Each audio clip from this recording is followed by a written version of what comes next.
convidar você a ler a tua Bíblia comigo. Nós vamos para esse texto, para nós entendermos o conceito.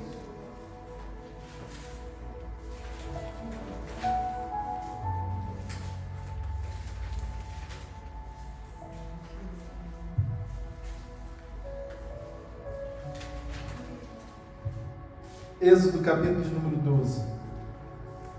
Você pode ficar sentado mesmo, nós vamos andar um pouquinho pela escritura.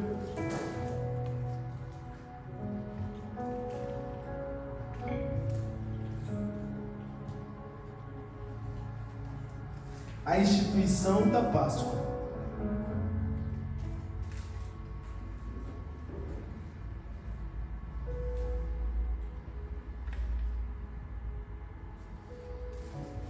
Versículo 1 diz assim: o Senhor disse a Moisés e a Arão na terra do Egito. Um pouquinho mais de microfone, por favor. Este mês será para vocês o principal dos meses. Será o primeiro do ano. Ei, som. Deus é bom. Deus é bom. Som. Amém. Glória a Deus. Obrigado. Este mês será para vocês o principal dos meses. Será o primeiro mês do ano. Falem a toda a congregação de Israel, dizendo: no dia 10 deste mês, cada um tomará para si um cordeiro, segundo a casa dos pais, um cordeiro para cada família. Mas se a família for pequena para um cordeiro, então o chefe da família convidará o seu vizinho mais próximo, conforme o número de pessoas, conforme o que cada um puder comer. Por aí vocês calcularão quantos são necessários para o cordeiro. O cordeiro será sem defeito, macho de 1 ano, podendo também ser um cabrito. Vocês guardarão o cordeiro até o 14º dia deste mês, e todo o ajuntamento da congregação de Israel o matará no crepúsculo da tarde. Pegarão um pouco de sangue e passarão nas 2 ombreiras e na viga superior da porta, nas casas em que o comerem. Naquela noite comerão a carne assada no fogo, com pães sem fermentos e ervas amargas. Não comam do animal nada cru nem cozido em água, porém assado no fogo, a cabeça e as pernas e as vísceras. Não deixe nada do cordeiro até pela manhã. O que porém ficar até pela manhã, queimem. É assim que vocês devem comê-lo, já prontos para viajar, com a sandália nos pés e o cajado na mão. Comam depressa, é a Páscoa do Senhor. Porque naquela noite passarei pela terra do Egito e matarei na terra do Egito todos os primogênitos, tanto das pessoas como dos animais, e executarei juízo sobre todos os deuses do Egito. Eu sou o Senhor. O sangue será um sinal para indicar a casas em que vocês se encontram. Quando eu vir o sangue, passarei por vocês, e não haverá entre vocês praga destruidora. Quando eu ferir a terra do Egito, este dia lhes será por memorial, e vocês o celebrarão como festa ao Senhor. Geração em geração vocês celebrarão este dia por estatuto perpétuo. Somente até aqui. Feche seus olhos. Papai, nós estamos, Senhor, diante da Tua presença. Pai, separado, Senhor, para ouvir da Tua palavra. Pai, neste momento eu peço que o Senhor tome inteiramente o nosso coração. Tome inteiramente a minha mente, Senhor, a minha boca. Pai, faça conforme ao desejo do Teu coração. Segundo a necessidade de cada um dos Teus filhos, Senhor, ministra, direcione, ensina, instrui, para que eles ouvem, Senhor, e pratiquem a Tua palavra para a glória do Teu santo nome. Amém. O texto que nós lemos, quantos conheciam? Levanta a mão. Quantos nunca tinham lido contato com esse texto, levanta a outra mão. Glória a Deus, está todo mundo crente demais aqui. Facilita a vida do pastor. Hoje nós vamos ministrar sobre o poder do sangue do Cordeiro para proteger a casa. Foi isso que nós vimos, não foi? Qual o contexto geral aqui? O povo de Israel cativo no Egito. Todo mundo conhece isso também, sem nenhum problema. Povo de Israel, povo de Deus, promessa de Deus para a vida de Abraão se cumprindo, já uma grande geração de jovens, crianças, adultos, já era formada nesse tempo, e o povo estava cativo, ou estava escravizados no Egito. Essa era a condição geral aqui. O povo foi para lá através de José, uma grande fome que houve. José foi direcionado para o Egito. Ele foi para o Egito, chegou lá, foram crescendo, desenvolvendo, foram gerando filhos e filhos. Chegou um ponto que a população estava grande, mas começou uma opressão da parte de Faraó, o rei daquela cidade, o governador daquele país, daquela nação. A opressão, ela crescia cada vez mais, principalmente depois que morreu o rei que conhecia o Faraó, que conhecia José, que conhecia a história do povo judeu. Então a opressão ela foi aumentando, de uma forma que o povo de Israel, eles já não suportavam mais de tanta aflição. A palavra de Deus diz que Deus lembra do povo de Israel, da promessa que ele tinha feito, e Deus então decide enviar o libertador, Moisés. Conhecemos muito bem da minha história. Quando Moisés ele chega para libertar o povo, Faraó endurece o coração, e ele não permite que o povo seja liberto. Deus começa a usar Moisés para mostrar o poder dele, a glória dele. Entenda isso, que é muito importante. Deus começa a usar Moisés manifestando o poder de Deus, a glória de Deus, com alguns sinais, alguns milagres, alguns prodígios, algumas coisas extraordinárias acontecendo. E mesmo assim, o coração de Faraó está duro e não permite que o povo saia. Começam-se as pragas através desses milagres que Deus está fazendo através da vida de Moisés, em um estilo de negociação para a libertação do povo de Israel. Moisés chega, apresenta, Faraó não liberta, ele anuncia a primeira praga, Faraó não liberta, ele anuncia a segunda, a terceira, a nona praga acontece, e Faraó não liberta o povo de Israel. Toda vez que Moisés chegava diante de Faraó, apresentava as condições, Faraó ele falava, não, então vocês podem ir, e quando a praga cessava, Faraó ia, mudava o coração, falava, não, vocês não vão de maneira nenhuma. E uma das vezes ele chega, e Faraó até libera, fala assim, não, vocês até podem ir. E esse para mim é o maior exemplo de oferta, uma das maiores ministrações de ofertar, financeiramente dizimar na casa do Senhor. É quando o Faraó ele vira para Moisés e diz assim, vocês podem ir.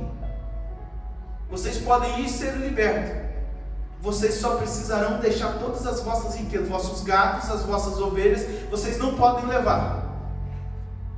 E Moisés vira para Faraó e fala assim, como e com que nós iremos ofertar ao Senhor se nós deixarmos aqui a nossa herança? Sabe qual era a maior preocupação de Moisés? Não era como que ia alimentar os filhos, não era como que ia ter mantimento no deserto, não, era como iria ofertar ao Senhor no deserto. A primeira coisa que nós aprendemos dentro desse texto, nessa passagem específica, a qual estamos ministrando, é que o nosso objetivo maior não deve ser a nossa vida, mas o Senhor Jesus. Enquanto Ele não for o centro da nossa vida, da nossa atenção, nós não estamos preparados para sermos libertos. Enquanto nós não estivermos focados a ponto de não pensarmos em nós, mas pensarmos nele, nós não estamos preparados para ser libertos. Então nós precisamos buscar essa libertação do Senhor até o ponto de que Ele seja o centro de todas as coisas da nossa vida. Após essa negociação, não houve acordo, não houve nada. Moisés vira para Deus, apresenta as coisas para Deus no vídeo, e Deus vira para ele e fala: então, agora a primeira lição é para vocês. Até então, o que nós lemos é Moisés indo anunciando as pragas começam a acontecer, acontece no Egito, na parte onde estavam os egípcios, e não acontece na parte onde estava o povo de Deus, o povo israelita. Mas a palavra de Deus diz que agora Deus, ele vira para Moisés e ele fala: olha, agora vocês precisam fazer algo de especial. E esse algo é: peguem um cordeiro, como nós lemos no texto aqui. Vocês vão sacrificar esse cordeiro, ou matar esse cordeiro. Vocês vão pegar o sangue desse cordeiro, vocês vão passar nos umbrais da porta. Porque eu vou enviar a última praga, ou a 10ª praga, sobre a terra do Egito, e todo primogênito morrerá, exceto aqueles que estiverem dentro da casa, que a casa tenha sangue do cordeiro nos umbrais da porta. Entenda isso. Os primogênitos precisavam estar dentro da casa, e a casa precisava ter sangue do cordeiro nos umbrais da porta. Por quê? Porque à noite o Senhor diz, no determinado dia, que ele passaria junto com o destruidor, e a casa que não tivesse esse sangue, o destruidor ia entrar, ia ceifar a vida do primogênito. Essa era a condição. O Senhor ia descer na terra naquele determinado dia, naquela determinada hora, e todos os primogênitos estavam sentenciados a morrer, todos. Só iria escapar da morte aqueles que tivessem dentro dessa condição. E é isso que o Senhor estabelece para o povo de Israel. A palavra de Deus continua narrando que, assim como é estabelecido para o povo de Israel, acontece naquele dia.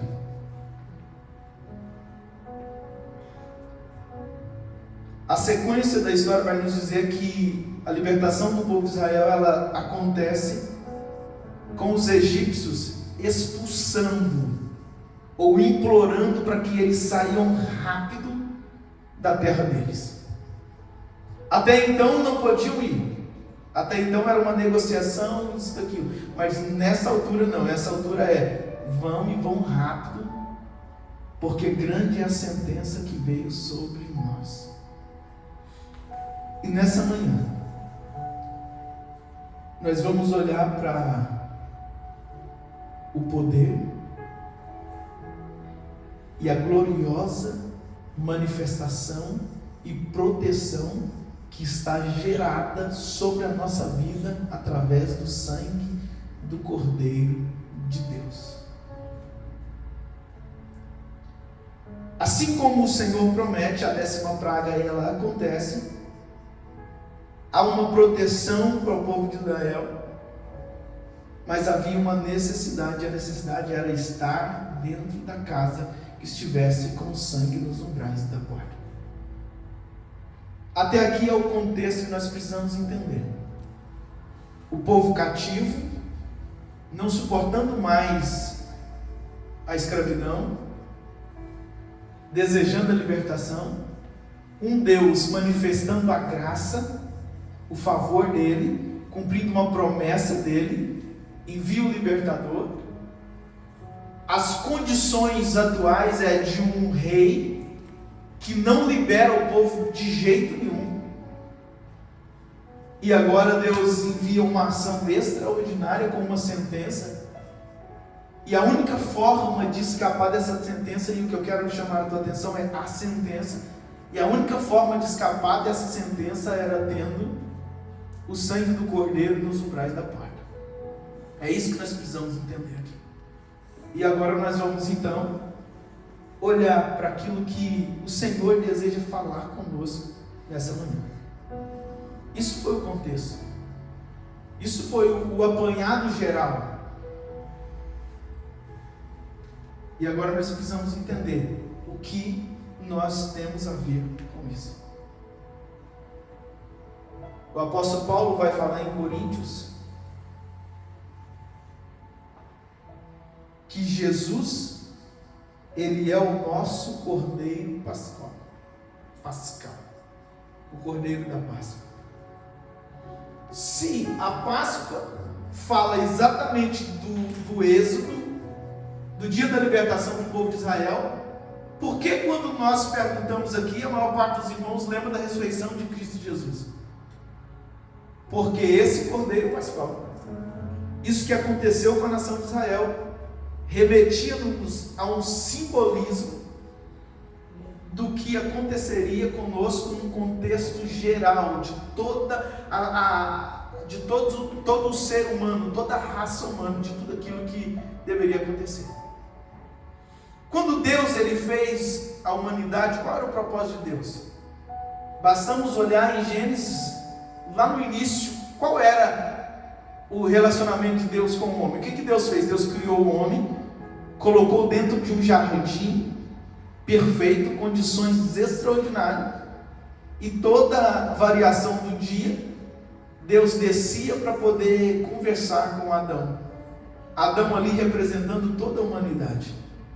Quando nós olhamos para isso, o que nós entendemos? Nós entendemos que o propósito de Deus foi relacionar com o ser humano e ter o ser humano em uma condição especial. Dar ao ser humano uma condição especial.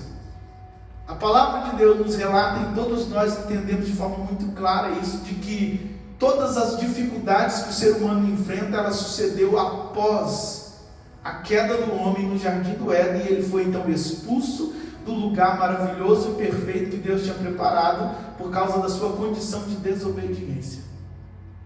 Então, quando nós olhamos para isso, nós vamos entender que o estilo de vida que nós temos hoje não é o estilo de vida, não é o propósito,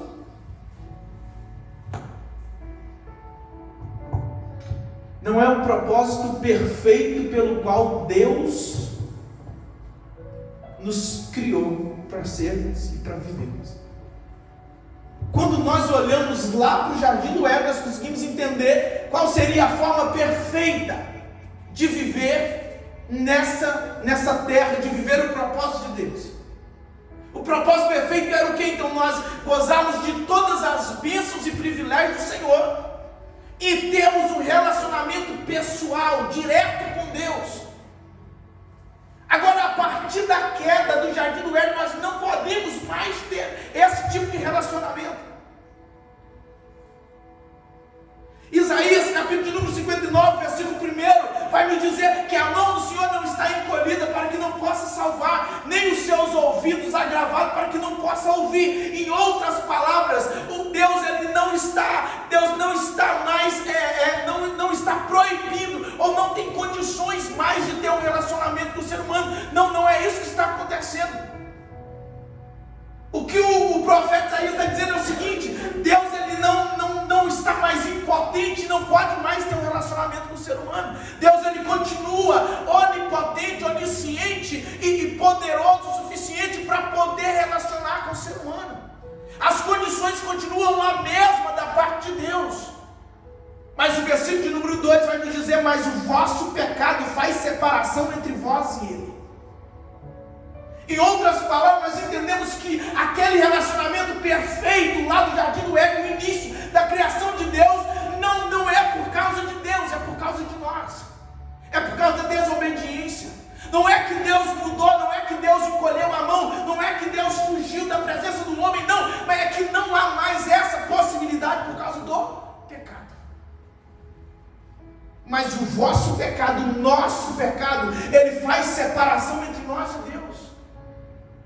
Não é possível mais, não é a mão do Senhor que encolheu, não, ela continua estendida. Somos nós que fugimos debaixo da presença dEle, para longe da presença dEle. Então, quando nós entendemos isso, vai ficando tudo muito claro, de que não é culpa de Deus, não é por parte de Deus, é por parte nossa, da sociedade, da humanidade. Então o propósito de Deus foi para um relacionamento direto, para uma mão estendida sempre para poder abraçar, mas o nosso pecado nos separa de Deus. E mesmo mesmo a mão dele estendida, nós não conseguimos mais ter o mesmo relacionamento que estava previsto para nós termos lá no início da criação. Aí quando nós entendemos tudo isso que aconteceu, que está acontecendo, ou entendemos qual é o propósito de Deus para a humanidade, nós vamos conseguir ter uma percepção de que tudo que nós estamos vivendo é muito longe daquilo que Deus tem preparado. Tudo que nós estamos vivendo é muito distante daquilo que Deus sonhou, idealizou e projetou para o nosso coração, para a nossa vida.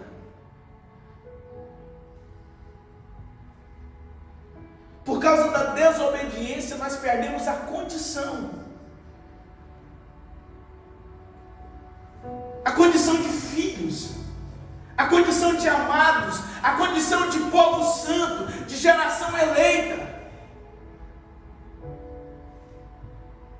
O povo de Israel, onde lá cativo, escravizados, mas não era esse o propósito de Deus, não era essa a promessa de Deus. Qual era a promessa de Deus? Um povo com uma nação incontável, um povo forte, destemido, um povo que era chamado para ser cabeça e não cauda, que era para governar e não ser governado. Essa era a promessa, essa era a esperança, essa era a expectativa, essa era a perspectiva da parte de Deus. Mas não é isso que está acontecendo, e mais uma vez a culpa não é de Deus. Mas o nosso pecado faz separação entre nós e Deus. Enquanto nós não conseguimos entender que todas as condições precárias que nós vivemos, elas se concentram nessa separação entre nós e Deus. E eu não estou falando simplesmente de ser cristão ou não ser cristão, entenda isso. A condição da humanidade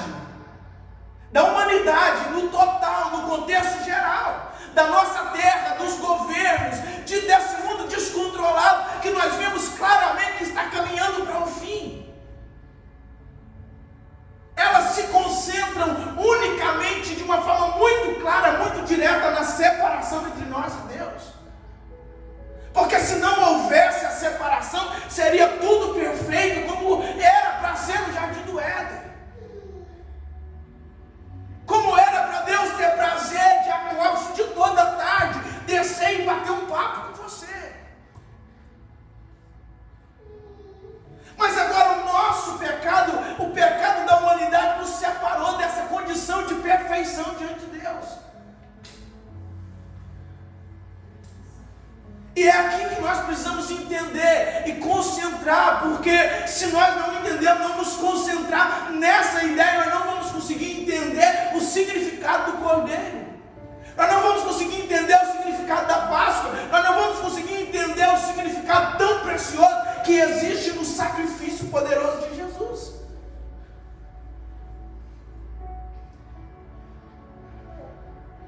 Se nós excluirmos o sacrifício de Jesus, o que nós vamos encontrar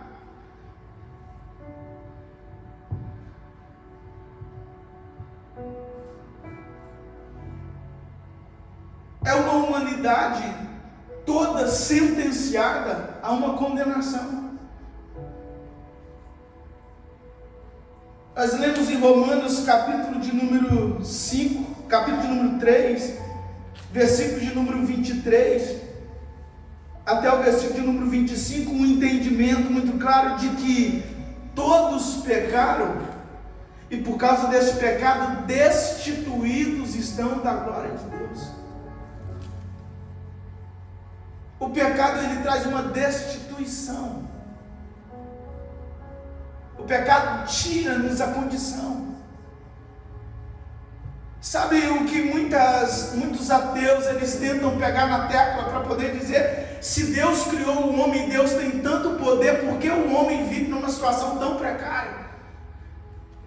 Porque Deus não nos criou na condição que estamos, Deus nos criou numa condição perfeita. Nós pecamos através de Adão, o primeiro homem, representando toda a humanidade, pecamos e destituídos fomos deste lugar.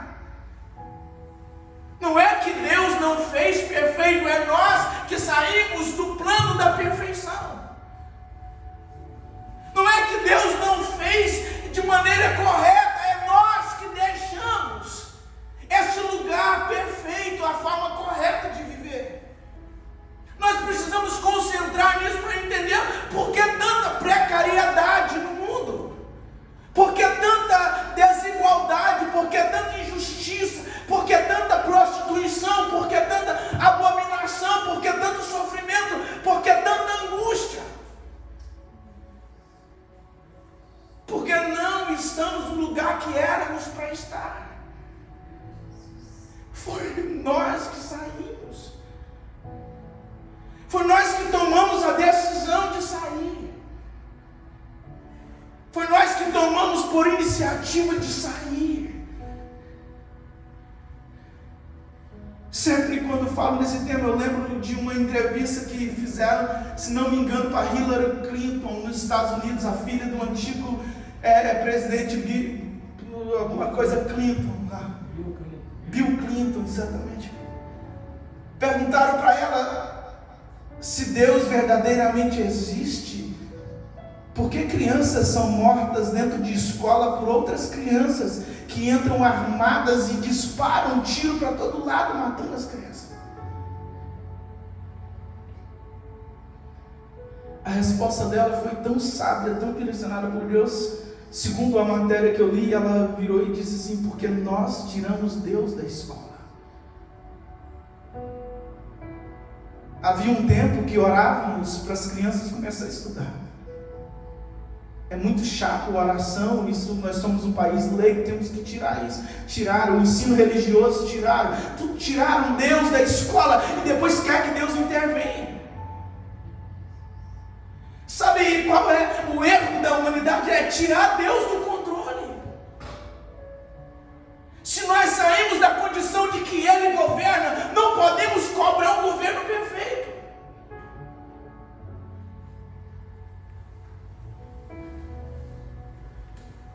Não podemos sair, para entendermos aqui, não podemos sair do Brasil e vir para Portugal e depois queremos que os estatutos brasileiros funcionem em Portugal. Não, nós saímos do governo do Brasil.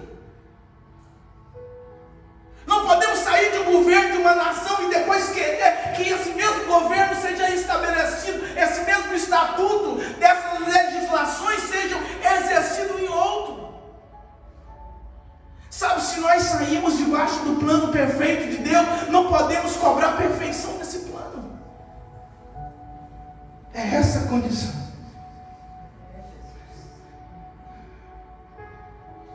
O apóstolo Paulo continua em Romanos, ou melhor, ele inicia em Romanos capítulo de número 3, versículo de número 9, e dentro de todo o contexto dessa mesma narrativa, dizendo que não há nenhum justo, nenhum sequer. Nenhum justo, nenhum sequer. Lembro de Abraão negociando com Deus, quando Deus anuncia a destruição de Sodoma e Gomorra. Abraão chega para Deus: Deus, se tiver lá 40 justos, eles vão morrer junto com os injustos? Deus ia falando assim: não, se tiver 40 eu não vou matar, não vou destruir a cidade. Abraão sente apertado, volta para Deus: 35, Senhor. Se você tiver também, eu não vou matar. 5, Senhor.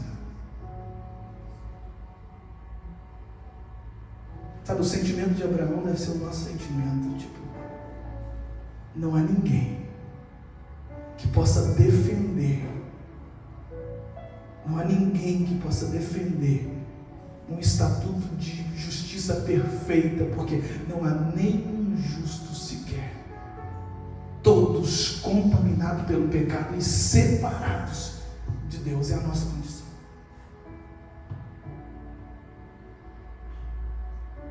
Pastor, esse discurso é muito duro. É a Bíblia. E se a Bíblia é muito dura, é porque nós precisamos de dureza. Se existe algo que nos liberta, esse algo chama verdade. E se existe uma verdade, essa verdade chama-se a palavra de Deus, imutável. Conhecereis a verdade vos libertará. Nenhum na condição de chegar diante de Deus e justificar. Todos fugiram e destituídos estão da glória de Deus. E agora, para apertar,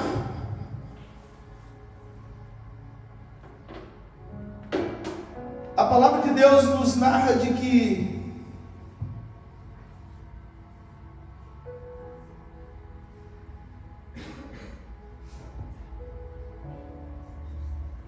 eu vou fazer algumas citações bem rápidas. Depois, se os irmãos quiserem, eu posso encaminhar, arrumar um jeito de chegar até você, mas eu vou fazer umas citações bem rápidas. Porque a palavra de Deus diz que vai chegar um dia chamado na Bíblia pelos profetas, o dia da vingança do Senhor. Em outros textos diz o dia do Senhor. Em alguns textos diz o grande dia. Eu tenho aqui N versículos, eu vou citar só alguns, e de repente eu não cito um específico que vai falar sobre a qualidade desse dia. Diz que esse dia não será nem noite e nem dia.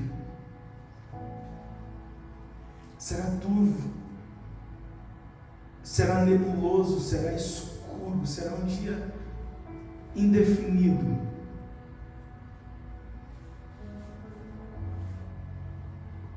Isaías 24 vai dizer assim: será que naquele dia o Senhor castigará os exércitos do alto das alturas? Vamos lá. Os reis da terra sobre a terra, e serão ajuntados como presos numa masmorra, e serão encerrados num cárcere, e outra vez serão castigados depois de muitos dias. Sofonias 1,14 diz: o grande dia do Senhor está perto e se apressa muito a voz do dia do Senhor. Amargamente clamará ali o homem poderoso. Isaías 13:9 vai dizer: eis que vem o dia do Senhor horrendo, com furor e ira ardente, para pôr a terra em assolação e dela destruir os pecadores. Jeremias 46:10: porque esse dia é o dia do Senhor Deus dos exércitos, dia de vingança, para ele se vingar dos seus adversários. A espada devorará e fartar-se-á. Jó 20:28: as rendas de sua casa serão transportadas no dia da sua ira, todas se derramarão. Esta da parte de Deus é a porção do homem ímpio, esta é a herança que Deus lhes reserva. Isaías 13:4 e 6: já se ouve a gritaria da multidão sobre os montes, como a de muito povo, o som de reboliço dos reinos e de nações congregados. O Senhor dos exércitos passa em revista o exército de guerra. Já vem de uma terra remota, desde a extremidade do céu, o Senhor e os instrumentos da sua indignação, para destruir toda aquela terra. Isaías 19: naquele tempo os egípcios serão como mulheres, e tremerão e temerão por causa do movimento da mão do Senhor dos exércitos, que há de se levantar contra eles.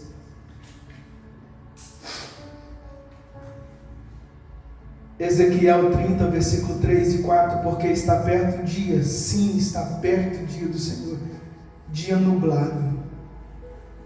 O tempo dos gentios ele será, e uma espada virá do Egito, e haverá grande dor na Etiópia, quando caírem os transpassados no Egito. Isaías 27, verso de número 1: naquele dia o Senhor castigará com dura espada, grande e forte.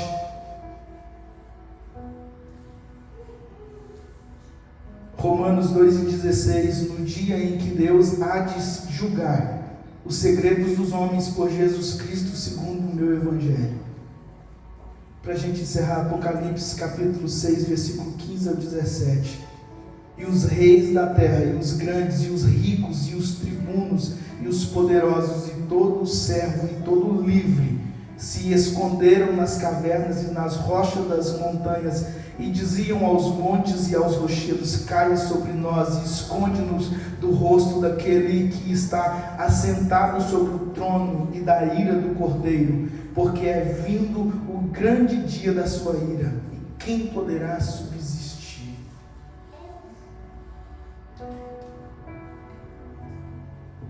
Lemos texto que relata sobre o dia que o Senhor vingará sobre todo pecado, sobre toda injustiça, toda imoralidade. O Senhor despejará a ira dele sobre todos os pecadores, conforme nos diz a palavra. O dia da morte dos primogênitos, lá no Egito, representa o dia da sentença final para toda a humanidade que se desviou do propósito de Deus. Esse texto que nós lemos vai trazer grandes relatos. Esses textos, esses versos que nós lemos trazem vários deles relatos do grande e terrível dia do Senhor, o dia da vingança do Senhor. Se todos nós fomos criados em perfeição, com uma condição perfeita para vivermos um relacionamento santo com o Senhor, e não aproveitamos isso, nós desviamos disso. A palavra está nos declarando de que o Senhor, Ele vai separar o dia para poder julgar, para poder sentenciar. E é nesse exato momento que nós precisamos entender de que só existe uma maneira de sermos livres desse grande e terrível dia do Senhor: através do sangue do Cordeiro nos umbrais da porta. Jesus, ele vem representando, e por isso o apóstolo Paulo fala de Jesus é o Cordeiro Pascual, porque ele vem para poder derramar o teu sangue, ser o Cordeiro, para poder nos limpar e nos livrar de toda a condenação que está preparada para aqueles que pecaram e destituídos foram da glória de Deus. Jesus, o Cordeiro de Deus, ele foi enviado com esse propósito em João capítulo número 3, versículo 16, porque Deus amou o mundo de tal maneira que deu o teu único Filho, para que todo aquele que nele crê não pereça, mas tenha a vida eterna. Só há uma maneira, nesse dia, de fugirmos dessa ira de Deus, é termos a marca do sangue do Cordeiro nos umbrais da nossa porta. Assim como no Egito, eles pegaram o cordeiro, tomaram para si o cordeiro, sacrificaram o cordeiro, pegaram o sangue do cordeiro, passaram nos umbrais da porta, e quando aconteceu o grande dia, a destruição, a palavra de Deus diz que onde havia o sangue nos umbrais da porta, não havia sentença. E é aqui que nós devemos entender e aplicar todo o contexto e significado da Páscoa, do sacrifício de Cristo Jesus. Esse grande e terrível dia do Senhor, ele está muito próximo.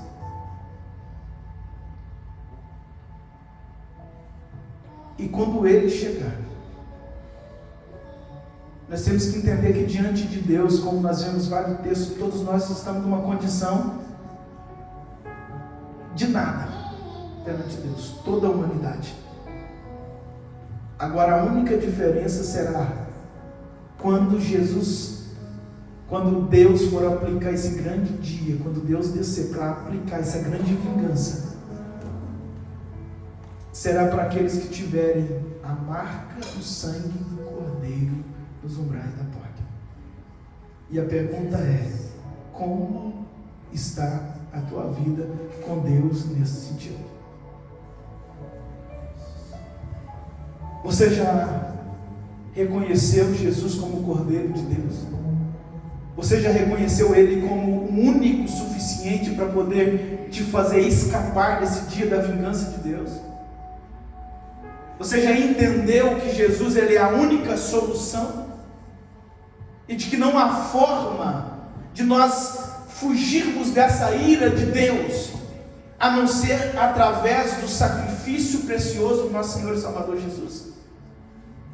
Se a nossa condição é totalmente, e de toda a humanidade é totalmente destituída da glória de Deus, só há uma maneira de escaparmos do dia da vingança, é através do sangue precioso de Jesus na cruz do Calvário em nosso favor. Pastor, mas eu já aceitei Jesus. Eu já entendi o propósito de pegar o sangue e passar nas ombreiras da porta. Mas tem muita gente que entendeu tudo isso e não entendeu ainda que para que o sangue precioso de Jesus, que estão passados nos umbrais da porta, ele surtem efeito na nossa vida, nós precisamos de permanecer dentro da casa. Glória a Deus. E é aqui que muita gente tem errado. Aceito Jesus, batizo nas águas, faço parte de uma igreja, mas não abandono a velha prática do pecado. Não permanece dentro da casa que foi lavada e remida pelo sangue do Cordeiro. Sabe, é óbvio que estamos falando de sentido figurado, mas nós devemos entender de que se nós não permanecermos no caminho, nós não teremos a vida eterna. Sabe, uma das coisas mais difíceis para mim, como dirigente de igreja, como pastor, é entender de que naquele dia muitos que estão no nosso meio poderão não entrar. Pastor, mas não é possível? É sim possível. O próprio Senhor Jesus, Ele fala sobre isso. Ele diz que naquele dia muitos chegarão para Jesus e dirão: Senhor, no Teu nome nós expulsamos demônios. Sim. Jesus, no Teu nome nós expulsamos as enfermidades. Sim, no nome de Jesus expulsam enfermidades. Mas a resposta de Jesus vai ser: apartai-vos de mim, que eu não te conheço.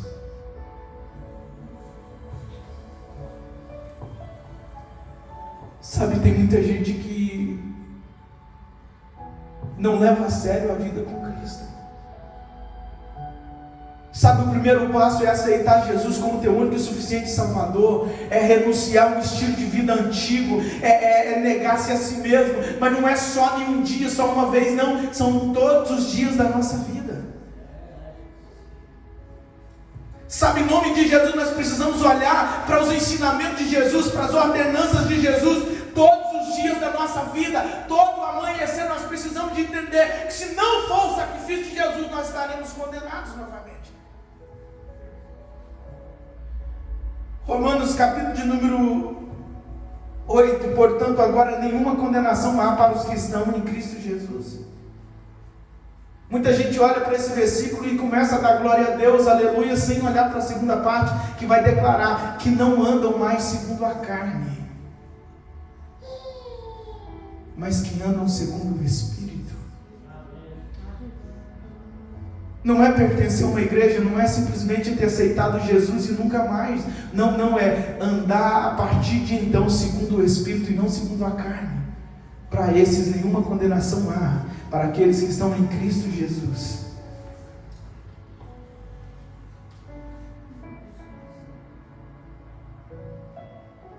No dia da vingança do Senhor, unicamente e exclusivamente nesse dia, unicamente e exclusivamente nesse dia, todos aqueles que tiverem a marca do Cordeiro serão livrados da condenação eterna. A grande recompensa de servir a Jesus não é nós termos um nome Moemídio que vai expulsar a enfermidade do nosso filho. O O grande objetivo de seguir Jesus não é ter um nome que é capaz de mudar nossa situação financeira em uma campanha de oração. Não, o grande objetivo de Jesus é no grande dia da vingança do Senhor. Nós temos o direito de sermos chamados filhos de Deus. De não termos a resposta de Jesus: apartai de mim que eu não te conheço, mas sim: vinde a mim, benditos do meu Pai. É termos a resposta de Jesus dizendo: vinde a mim, filhinho querido, filha querida, amado de Deus. Sabe o sacrifício de Jesus, a marca de Jesus? Viver dentro da casa onde o sangue de Jesus foi passado, nós fomos libertos de toda a condenação do pecado, de todo o poder do pecado, de toda a prisão do pecado, nós fomos libertos, mas agora nós precisamos permanecer dentro dessa casa que foi liberta pelo poder do sangue precioso de Jesus. E só há uma forma de fazer isso: é todo dia negarmos a nós mesmos. Sim, todo dia negarmos a nós mesmos. Todo dia toma a tua cruz e siga. Então eu convido você nessa manhã, pelo poder gracioso de Jesus, celebrando hoje o dia da ressurreição de Jesus, o poder glorioso de Jesus, e é nessa ressurreição poderosa de Jesus que nós temos esse penhor, nós temos essa oportunidade, nós temos essa garantia de vivermos a vida eterna com o Senhor. Eu quero nessa manhã convidar você a curvar sua cabeça, nós vamos orar. A primeira pergunta para si mesmo é: você já pegou o cordeiro para si? Jesus, ele já é o seu cordeiro. Jesus, ele já é aquele que justifica você da condenação do pecado. Se Jesus já é, a segunda pergunta é: eu estou dentro da casa onde Jesus passou o sangue precioso para me tirar da prisão do pecado?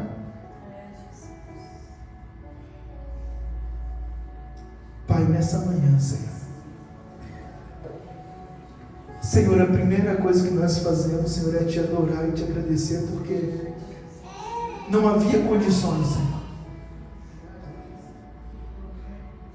Pai, o dia da sentença do Senhor, ele está estabelecido, e se nós tirarmos o sacrifício de Jesus, só vai existir matança, vingança, morte, destruição e perdição.